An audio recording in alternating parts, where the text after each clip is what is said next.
And Leon tells me he lives 2 blocks away. He tells me he gets 50 down. 50 down. I get like 10 down. It's ridiculous. Ridiculous. Really? Shocking. I don't even understand. I don't even know what that... Yeah. It means he gets 50 megabytes per second downloading. I don't get anywhere close to that. And he gets 10 up. 10 megabytes per second going up. Man, I wish I had that. That'd be so sweet. Yeah, you do. I could upload a podcast so fast.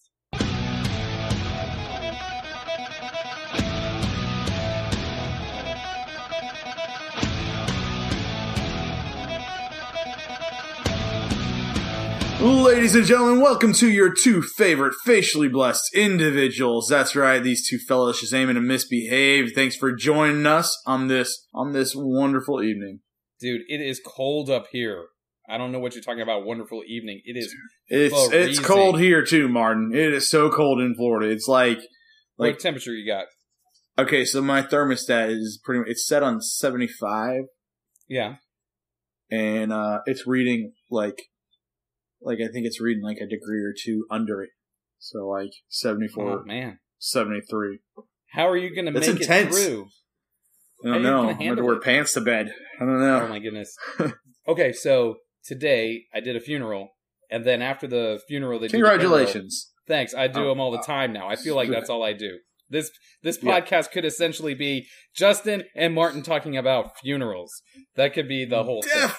But So I do the funeral, and then afterwards we go out to the burial site. He's getting buried in the veterans cemetery, which is a beautiful cemetery. I love it. I'm gonna sign up, get me a plot out there or something. You can. So nice. I know. I'm gonna get one right next to you. Okay, knock it out. That's beautiful. But anyway, his best friend. This right here is Martin, and on his left is his wife, and on his right is his best friend. That's right. Why not? Let's go ahead and knock it out. We'll get Faye one next to you two. It'll be great. We'll all be buried together. It's gonna be awesome. We get out there, and I'm wearing, a jacket and slacks. All the appropriate attire. I got my tie on. I've got my ridiculous hairdo, and the wind is blowing so much that my beard and my hair are floating around like craziness. It's all sticking up and just curls everywhere. Just nonsense. Absolute nonsense. Yeah. And it was freezing. It was so cold. Normally, I was thinking, I'll just wear my jacket and I'll be fine. My sport coat. No problem. That's plenty warm enough. Usually too hot.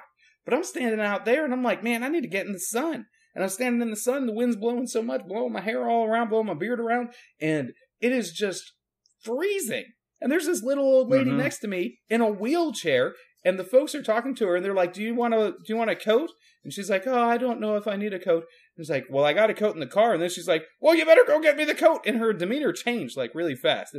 It went from like really nice to all of a sudden like the wind hit her or something, and she froze to death and turned into somebody who wanted a coat right then. An old lady. So they ran and got her a coat. But, dude, it was so freezing, and I don't like it that you have 75-degree weather down there, and we're going to get into the 30s tonight. I don't live that far away. It's nonsense. Absolute nonsense. It might be 74. It might be. Shut your face. I don't know. You shut your face, Grandma. Martin, it's so cold. Like, listen, this is how cold it... Yeah. Listen how cold it was for me, okay? Yeah. So I was in bed last night, and it just dropped. It plummeted. It almost hit 70 last night. And so I'm laying in bed. Flat. And I sweat. Yeah. Typically I sweat while I'm sleeping because I'm a fat guy, and I have a sweating problem. And so typically my pillow resembles like been soaked in water for 4 days. Okay, it's like a wet sponge. Yeah, just like a big wet sponge. Like, my kids are playing a horrible prank on me and they peed on my head in the middle of the night, really. So I wake up and I'm not sweating. I am freezing. I am shivering. And I'm shivering so much that I have to put pants on, Martin. Pants. And then I got pants and a shirt and I got back under the blanket. I didn't even use the regular cover. I got back under the blanket. And that's how cold I was. Pretty cold. Yeah. Man. I used a nice thin blanket, but I wore pants to bed. Do you and your wife have separate blankets? No. We should probably. Let me make a recommendation to you. Separate blankets is the key to a happy marriage. See, because Leia likes to be warm. Yeah, and I'm like a heater in a room. Yeah. So if I use a heavy blanket, I just get way too hot. I start sweating, and it just is ridiculous. So the way we have solved this problem is that she has a winter blanket. Oh. And she uses the winter blanket during the wintertime, and I will use her blanket that she grew up with, which is weird, but it's like one of these things where it's used so much that it just becomes good. You know what I'm talking about? Yeah. It's one of these things that gets better with age.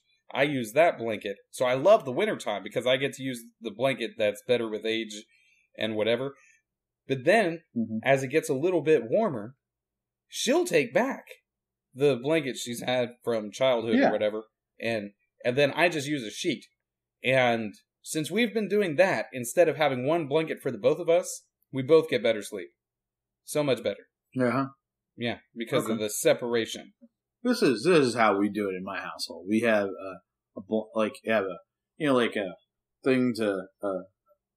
we have a blanket or a sheet, and then we have a blanket. The blanket, no. It's like a what are they called? We are not prepared for this conversation because we only know two words for things that go on the bed. There's a sheet and there's a blanket, but we know that there's other things, same thing? But we don't know what they're called. Aren't they the same thing? A sheet and a blanket? There's like a coverlet. There's a comforter. Yeah. Okay. Let's just say. Okay. Let's just. It's not a thick comforter. We don't know the difference. Ours is a very thin comforter. Okay. Very thin. That's a coverlet. Because we live in. Okay, sure. So that's what we got, a coverlet, a thin comforter. So I have a blanket and then a thin comforter. Yeah. And so, like, what we do is, like, she will, like, roll in everything to, like, and so everything's underneath her, like the blanket's underneath her. And so there's no leaks. Comforters underneath. Yeah. And so she'll, like, roll in, and then she'll leave me like a corner, like a square. And then I have to try to pull it. So, like, there was a period of time when I would just be like, I'll be fine. I'll just use this little, corner. But then, you're holding like a napkin. I'm holding a napkin. It's covering one of my nipples, and that's it. And so that's how I used to be. But now, I just yank those covers out from underneath her. It's like I'm pulling the cord on a lawnmower. I just yank it right out. Like, she's like, bah! And I'm like, well, you were laying on the covers again. And so then that's the only emotion that guys know is pulling the cord on the lawnmower. That's So I get. If I need to pick the remote up off the floor, I grab it and pull it like I'm pulling the lawnmower. Pull as hard as I can. And so then I get under both the comforter and the sheet. Yeah. And then about 15 minutes later, I take the whole comforter and I just dump it on top of her. Because she's just going to be sweating like crazy, and she loves the heat, So I just put everything, and then I lay with my blanket. And then when I wake up in the morning, and then she's out of bed, I take all the blanket, and I cozy up in it, and I get all of it back. Comfortable. Yeah, I take it all back. So there's that. Now, there's times when I do need my own little blankie. I just can't do it. Usually during the summer, I'll get my own little blanket. I got this little popple blanket, and it sounds really. You remember the popples? Yeah, that's where you fold the stuffed animal into a ball, right? And his head sticks out. I have one of those little blankies. And it's really light and thin. It's probably going to fall apart someday, but it's like the most comfortable thing in the world. And I'll just get all in that, man. Hey, man, whatever works for you. Feels so good. Feels good on my skin. So, do you know what the most loved piece of gear in the Army was? It was the whoopee. The blankie? Yeah, exactly. And everybody got a whoopee. And it was just a camouflage blanket, and everybody got one, and everybody loved them. It was like the best piece of kit you could ever get. Yeah. Then there was like this time where they were talking about taking the whoopee away, and there were like protests, people complaining, making. What's the thing where everybody signs their signature? What's that called? Petition. A petition. Yeah, petitions. Be like, give me back my whoopee. Don't take my whoopee. Everybody Why would knows, they want to take the whoopee? What was? I don't know. Too comfortable. You can't be too comfortable in the military. I think that it's a communist plot, is what I think. You take a whoopee away. I mean, no, you should never take away a whoopee. That's just where it's at. That's the stuff. Yeah. It is the best. In fact, the next time you find yourself at an Army-Navy store, ask if you can get a whoopee. And I'll be surprised if they have one, because nobody wants to give them up. They just want to keep them. I'm gonna go get me a whoopee. Gonna get you a whoopee? I'm gonna Google whoopee right now. Justin's Googling whoopee and trying to see how much they cost. Let me get a whoopee. Let me get one of these here. See about on Amazon. See if they even call it a whoopee. Yeah. A whoopee woo? Whoopee woo. That doesn't sound right. No, that sounds like that's. It'll look it's an all Urban Army Dictionary. like. Oh, you don't want to know what that is. Oh dear. How do you spell it? WOOBBIE. Whoopee. Oh, there's two O's. Up there's whoopee. Whoopee. That's a whoopee. Everybody knows about why the whoopee is the greatest military invention ever fielded. See?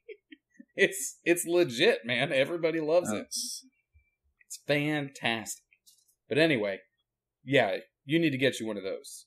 It's definitely worth it. Doesn't show me what it really is, but I'll get me a whoopee. Don't you worry about it. Oh, here it is. Yeah. Here it is. Amazon.com. Genuine U.S. military all-weather poncho liner blanket, a.k.a. whoopee. The whoopee. Yeah. All right. Poncho liner I'll blanket. get me one of those. Look, man, you can wrap yourself up in that. And if you put the poncho on the outside, you will be so hot in that thing because the poncho is all plastic. So you don't, none of that heat's escaping. $47. In there. What, for the whoopee? For the whoopee, it's $47. Yeah. It's because they can charge it because people want it. All right. Poncho line. Put that on the list. Yep. You got a running list of all the gear you need? Yeah. I need a whoopee. I'm turning Ghost Recon Wildlands into real life is what I'm doing. You gonna learn how to ride a motorcycle? Yeah.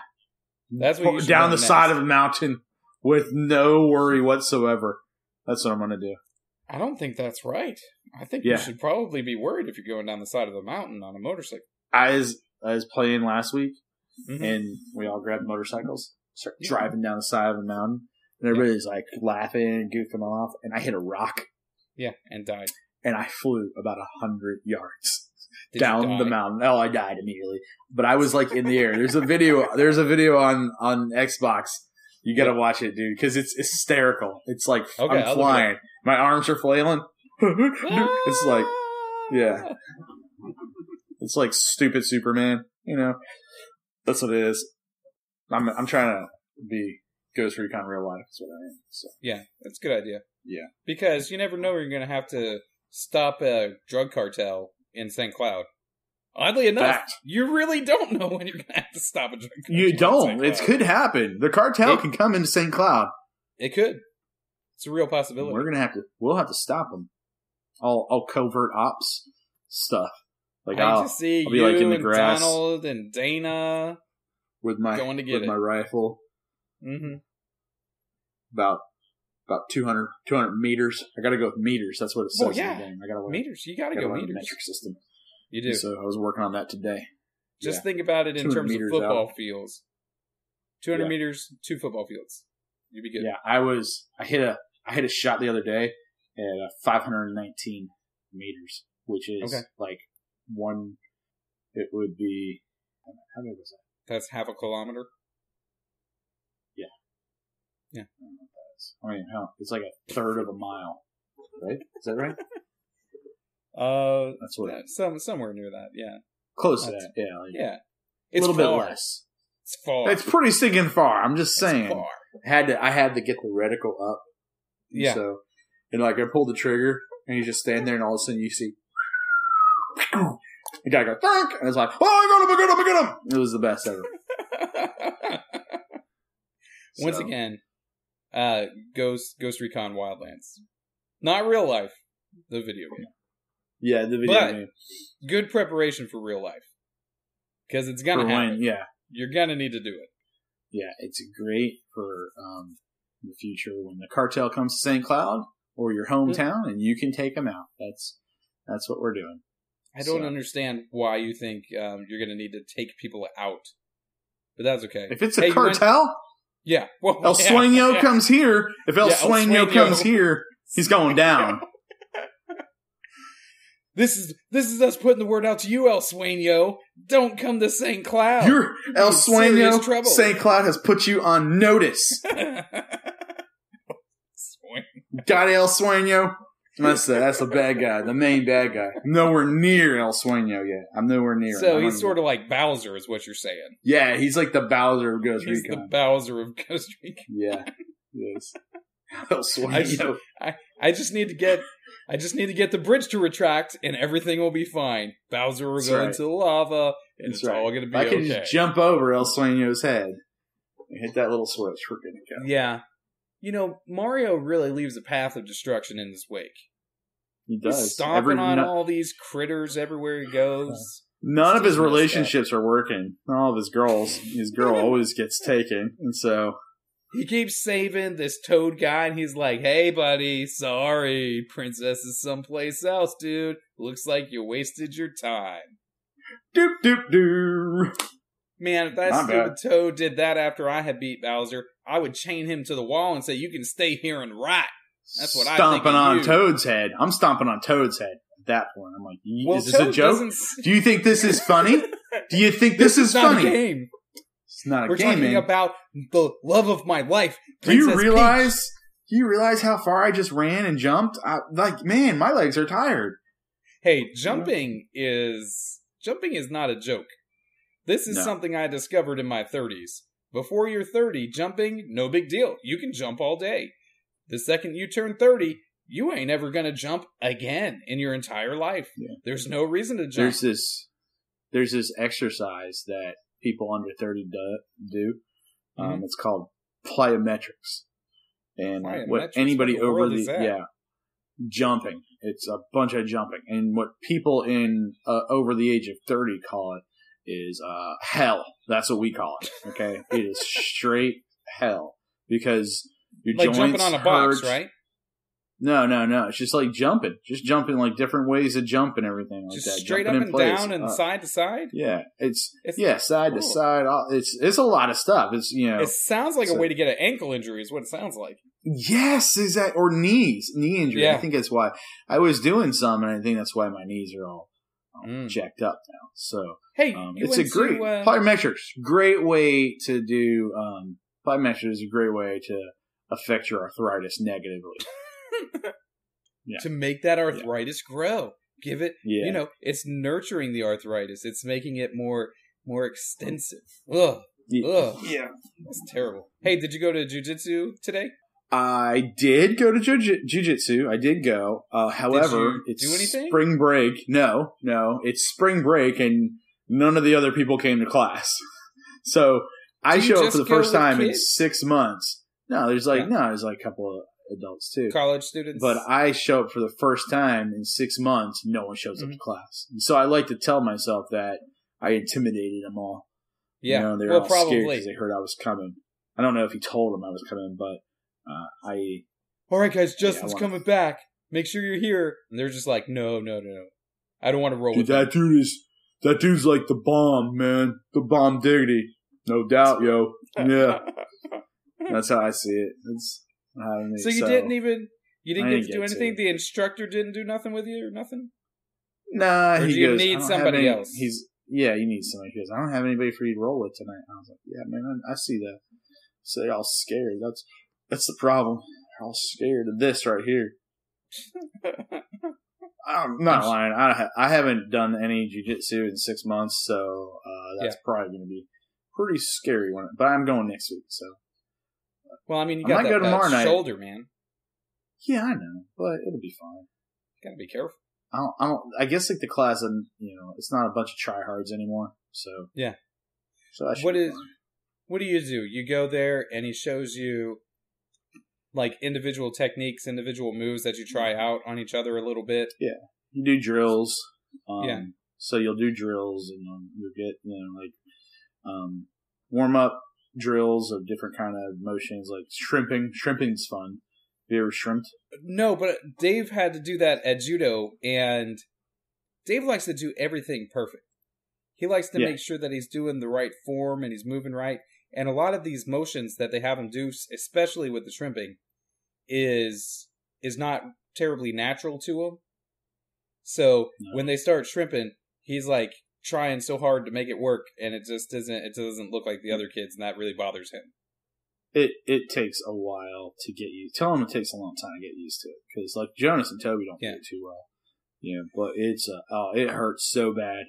We would have to go up and down the floor a bunch of times, and it just hurts. I broke pinky toes that way. Because really? You're on your side. Yeah, you're on your side. Why don't you describe the motion? Because some of these guys probably don't. So you lay on your side, all right, and you take your hands, and so like you're laying on your side, and you push. You're like at an angle, okay, and so you push to where your butt kind of scoots up, and then you pull your arms, and then you flip it to the other side, and you do it again. And you kind of scoot across the floor on your side using like your feet and your shoulders and arms, and it looks really weird. You can go shrimping and see what it looks like on. And I mean, it's shrimping jujitsu. Yeah, it's painful. It's extremely painful. It hurts your back and your stomach. Oh gosh, not the most natural motion. No, but it makes sense for like why you do it. Like it's usually when you're down, like somebody is got you in mount and stuff like that, and you're trying to get out, you shrimp out. Yeah, you're trying to side. Yeah. So it makes sense and everything like that. So, but yeah. So we usually do that, and then we do different kind of exercises and drills, and then go through different submissions and technique, and learning how to get out, how to like sweeps or stuff like that, or just anything. And then after that, we do like rolling for like the last 15 minutes, and so that's the hardest part right there. Yeah, so after you have worked out and tried all these different moves and warmed up and been instructed on everything, then it's time to roll after you're already exhausted. Tired and exhausted, yeah. Do you think they do that so that you're not rolling as hard? No. I don't know, maybe.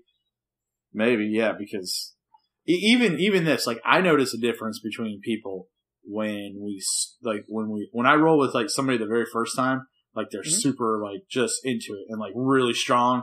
And then if I roll with them after, like, 2 or 3 times after they roll with other people and I've rolled with other people, I notice a big difference in their stamina and their strength. It's just, like, it zaps you fast. Like, within 15 minutes, you're just, like, nothing. Like, yep, go ahead and tap me. It's okay. Yep, I'm tapping out. So. Awesome. Yeah. Yeah, pretty much so. But no, I didn't get to the other night. I mean, I went, but there was no class. You tried your hardest, and you still failed. The lesson is, never try. Never try. Yeah. I saw that on The Simpsons once, and I was like, man, that's funny. That's a terrible lesson to give to your kids. It's like the worst advice ever. That's like a dad fail right there. Giving terrible advice? That's nice. That's where I leave advice. I don't give advice in my pastoral duties. I don't do that. You don't? No, they don't need advice from me. Most of my congregation, they're older and smarter than me. They don't need my advice. I don't even know. I tell them, this is what the Bible says about that. Now, you tell me what you're going to do. That kind of stuff. What do you think? Advice. Yeah, exactly. What do you think you ought to do? I think I ought to do this. It's like, okay, well, the Bible says this. Maybe you should. Like, maybe what do you think now? Yeah. I don't know. That's what they're probably saying to you. Yeah. It's a cultural difference. No, just leave me alone. Like, why are you talking? Why are you still talking? What is your problem, young whippersnapper? Welcome to Intermission.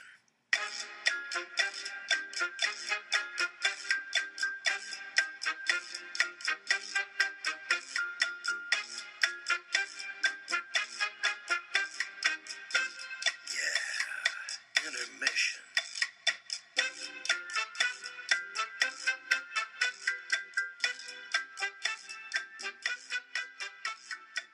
I had a gentleman ask me tonight, what does it mean when people say take the Bible literally? And that sidetracked my whole lesson, man. It was all over after that. It's like, what do people mean when they say that? It's like, oh. And then he asked me, what does it mean? Once saved, always saved. And I was like, dude, over, done. There's nothing. Everything that I wanted to talk about, which was a lesson on the Holy Spirit in the Old Testament, was out the window at that point because neither one of those questions are easily spoken to. No. That's okay. No. I don't mind. In fact, I enjoy that. I like it when there's questions we can kick stuff around. Did you go ahead and did you tell him that he can't ask any questions next week? Tell that. No, I didn't say that. Speaking privileges have been revoked for next week, just so you know. You know what? That's enough questions out of you. You're done for the month. You're done. That's a month's of questions right there. Did you tell him when he said once saved, always saved, you said, well, it means you can go sin all you want to and you're still good to go. Is that what you told him? No. I said that it was a matter of perspective primarily. Good, because that would have been bad advice, Martin. That would have been horrible advice. Go do whatever you want. Well, I know you're going to do what you want anyway, so we'll just go ahead and do it. Sin away. It's a free ride. That's what you said? No, I am not an antinomian, so... which is against the law. You know, I think that there are standards of behavior for Christians, so you ought to be behaving in ways that are glorifying to God. Don't just go sinning so that sin may abound. Don't do that. Don't do that. Instead, practice holiness to reflect the goodness of God and to bring Him glory. That's what I think. Yeah. Good. Yeah. But you never know. Yeah. Who knows? It was very funny because it was one doozy after another tonight. One doozy after another. And that's Listen, guys. Did you look at him and say, listen, guys, I don't got time for this garbage. I prepared for something else. That's right. Now shut your mouth. I'm the preacher. I'm the minister or whatever. So y'all are going to have to listen to what I want to talk about. And I want to talk about the Holy Spirit in the Old Testament. That's what I want to talk about. That's what I read up on for this very moment. Shut your mouth. You just shut your mouth now. You shut it. Shut it. Okay. No, I actually... Let's talk about the Holy Spirit. When, So I like the Holy Spirit. He's pretty cool. What do you guys think? He's great. He's a great guy. Does stuff and things in the Old and New Testaments. It's great. No, I get about the same group of people on Wednesday evening as I get on Sunday night in that service. And the Sunday night service is pretty much the same way. I have my lesson plan that I'm going through, but just because I have this lesson plan of where I'm going, because I allow them to ask questions and bring up issues and that sort of thing, interject during both of those times, during both of those teaching times, a lot of, if frequently, we'll be teaching on one subject or one passage of scripture, and something totally else will come up, and we will have to divert a little bit, run down that trail, and then bring it on back. Come on, guys! Sometimes I can do it smoothly, but sometimes it's just, you reach the end of that trail and you are nowhere near where you're supposed to be on your notes, so you gotta just reset and say, done. Okay, done. Are you good? Answer your question answered? Are you good? Yeah? Okay, back to the notes. Come on, Bob! That's what you do? You should do that next time. How did you next know time it was someone Bob? asks. Did you know it was him? I could tell. I could tell it was Bob. You just need to go. Next time Man, Bob I went and asks a visited question. Bob, though. He and his wife are so funny. Come on, Bob! They're great. Come on, Bob. Oh.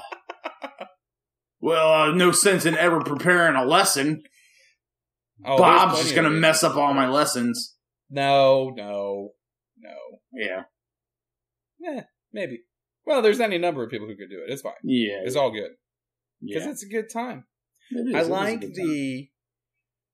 I like to have stuff prepared to do, but I also enjoy directly answering the questions that arise.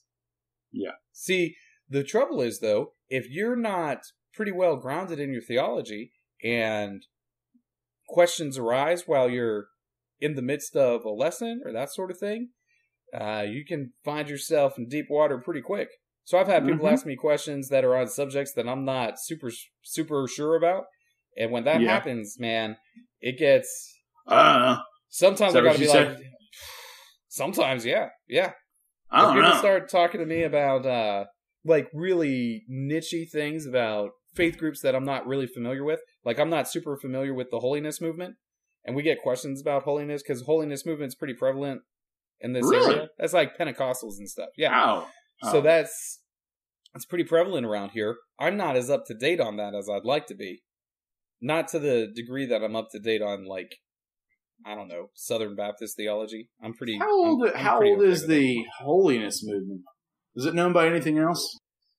The holiness movement, as far as I can tell, sort of comes out of the Second Great Awakening.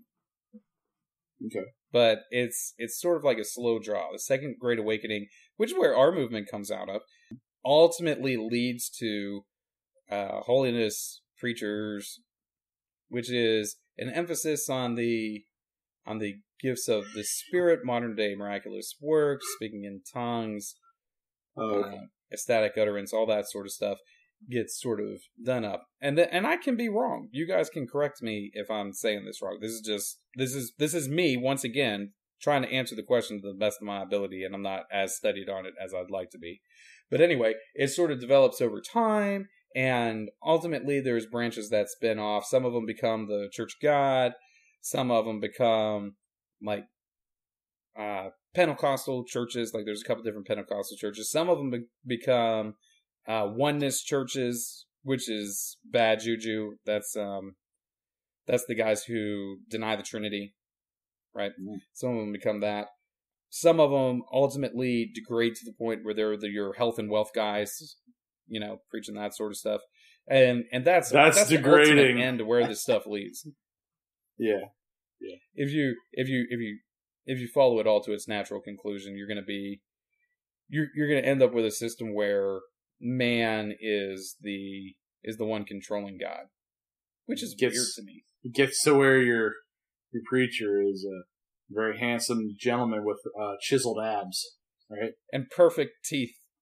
And perfect bone structure. Yeah.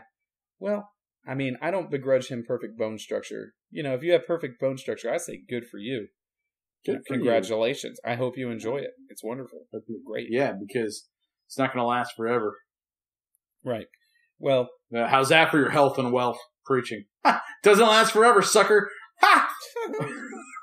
But anyway, that's when questions come up about that, you do your best, but you have to sit back and say, this is my understanding of it so far, but I'm not as studied on this as I'd like to be. And that's what I tell my folks.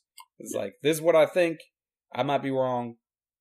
Check up, correct me if I need correcting, because I don't mind being corrected by somebody who knows more about it than me. I've had to say that. I like it. Yeah, I've had to say that before. They're like, "Hey, what do you think about this?" And I go, "I don't even know what that is." But yeah, I have no idea what you're talking about. No, that's the craziest nonsense I've ever heard. I mean, hey, is it a good idea? No, I think it's a bad idea, but I really don't know what that is. So. Because I'm not aware of it, my guess is that it's weird. So. And you should stop doing it. Mm-hmm. That's like when we were in Bible college, I did my internship at this little church over in Spring Hill. I had a lady come up to me and talk to me about perfectionism.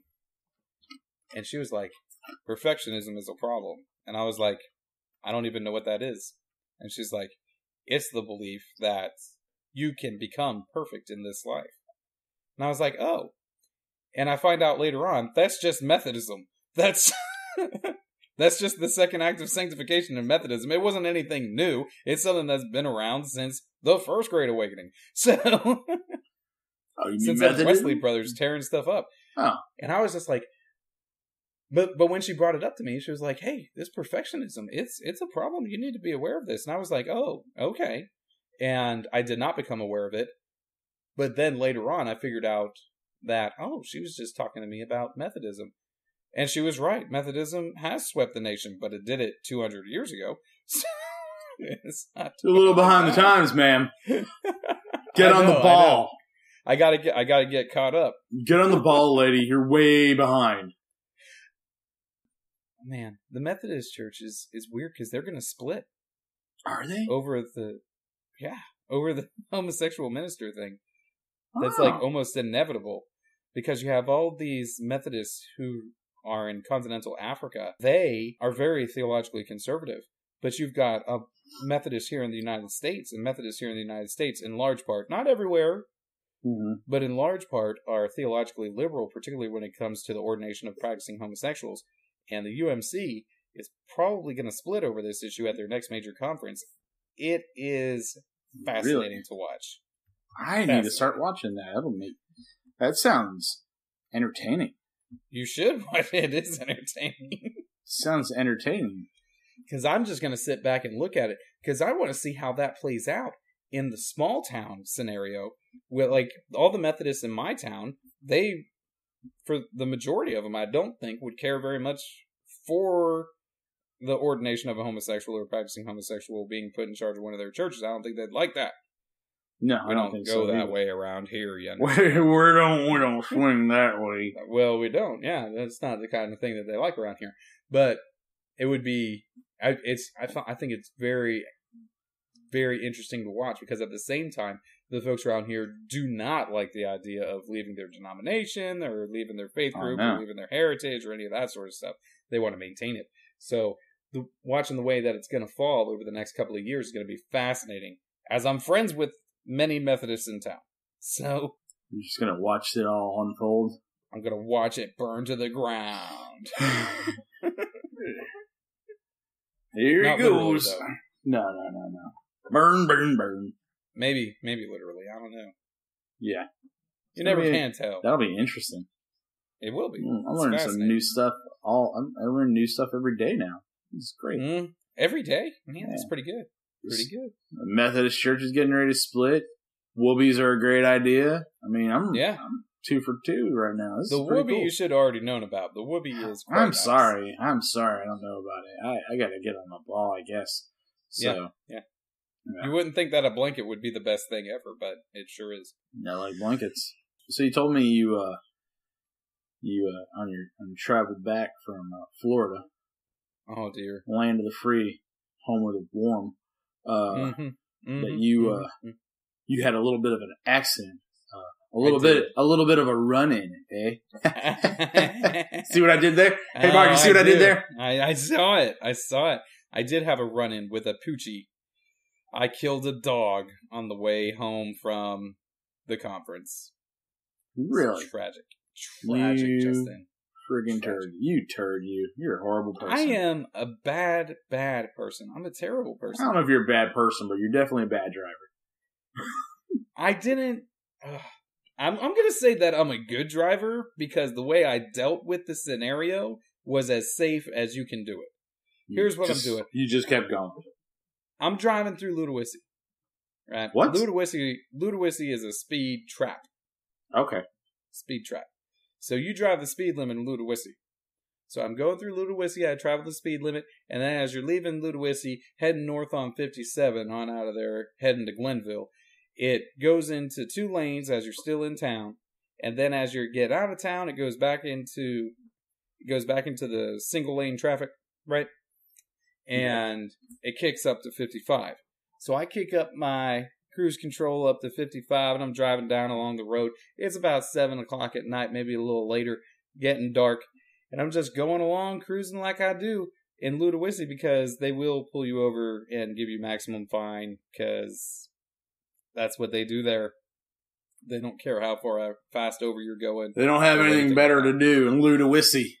And I was driving a rental car with Florida tags. Oh, snap. Which means, it didn't matter. You don't speed in Ludowici anyway, but you definitely don't speed in Ludowici with Florida tags. Forget it.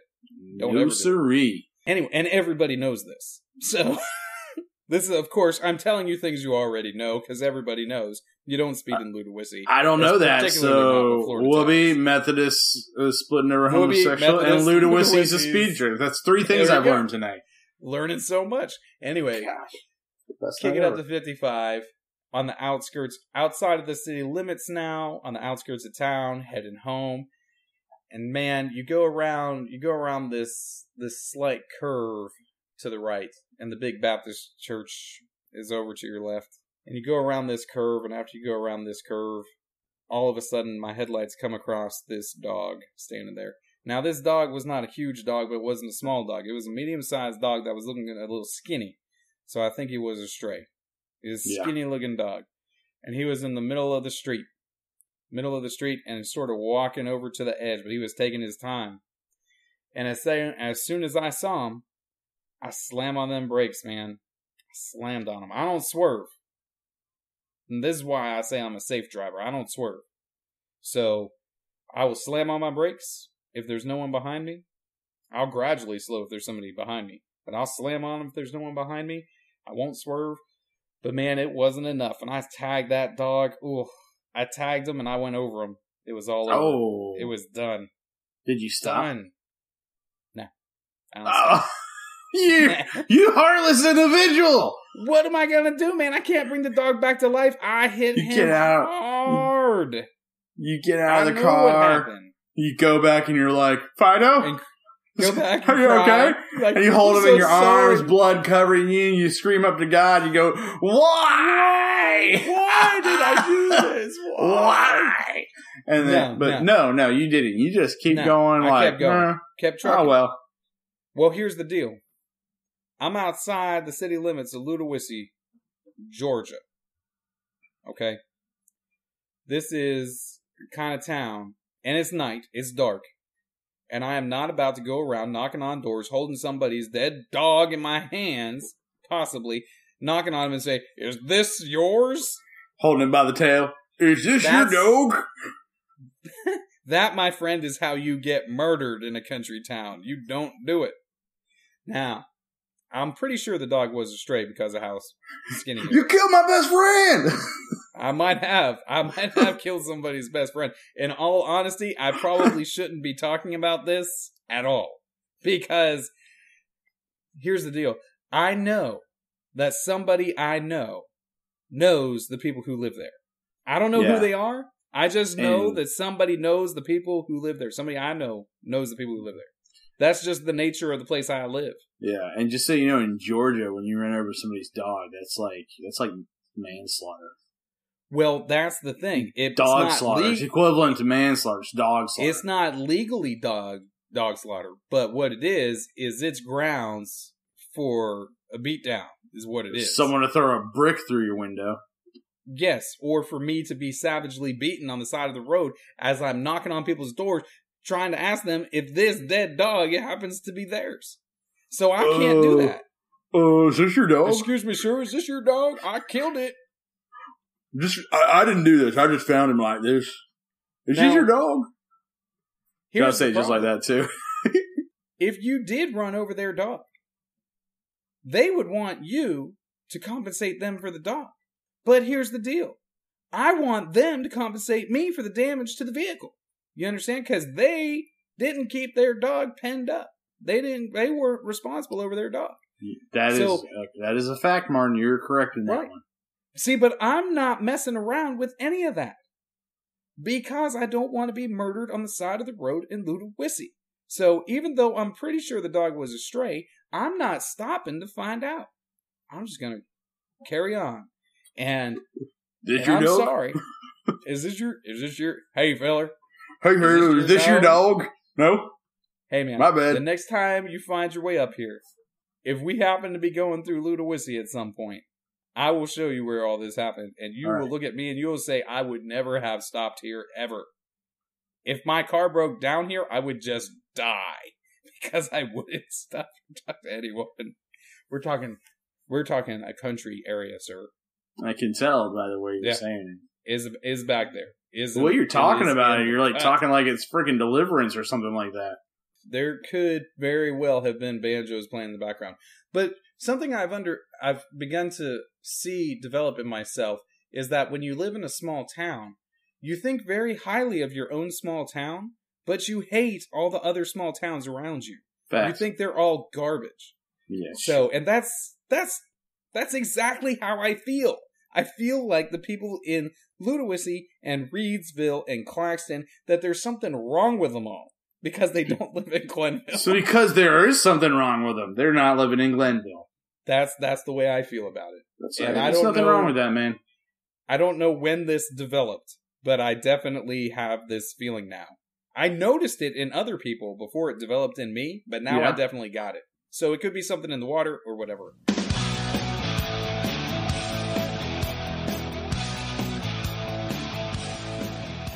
Did you say, whoa, whoa, whoa, whoa, whoa? That's one thing at a time. That's what I got to do. I can only handle one thing at a time. That's all I can do. No more than one. I don't multitask. That's for computers. Computers can multitask, not me. I don't do that. Yeah, I don't either. That's why my phone is my... Whoa. You got to do your grumpy old man. Whoa, whoa, whoa, whoa, whoa. Hang on there, fellers. Hang on. Listen, you mean to tell me I can do two things at once? I don't think so. You can do two things at once, not me. I don't get it. What's multitasking? Why I do one thing, I can do another. Well, you're not putting your all. You're going to give your 100% or nothing at all.